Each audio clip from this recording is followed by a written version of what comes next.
এই তো এইটা বুঝানোর জন্যই আমার এই টাকাগুলো নিয়া এখন হলো ঈদের বাজার, এতগুলো টাকা নিয়ে আপনি যে বসে রয়েছেন, এখন চোরও তো হইতে পারে, এভাবেই মানুষের পকেটের থেকেই টাকা চুরি করে মানুষ।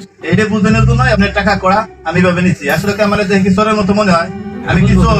বুঝবেন কিভাবে? টাকাগুলো আপনি ধরে এই প্যান্টের এই পকেটে রাখবেন, আর না এই পকেটে রাখবেন। ঈদের বাজার কোনো ভিড় বাট্টা ঝামেলার ভিতরে যাবেন না, চাপা জায়গায় যাবেন না। এইটা বুঝানোর জন্যই আমি এই টাকাগুলো নিচ্ছি। আপনারা কি দেখি আমার চোরের মতো মনে হয়? চোরের মতো নাকি আপনি? না, আপনারা সবসময় সতর্ক থাকবেন, এটা বুঝানোর জন্যই। অর্থাৎ আমার এই টাকা করা নিয়া এই টাকা দিয়ে আমি ঈদের বাজার করবো নাকি আমার মোবিল বানাতে চলে গেল, বললাম না।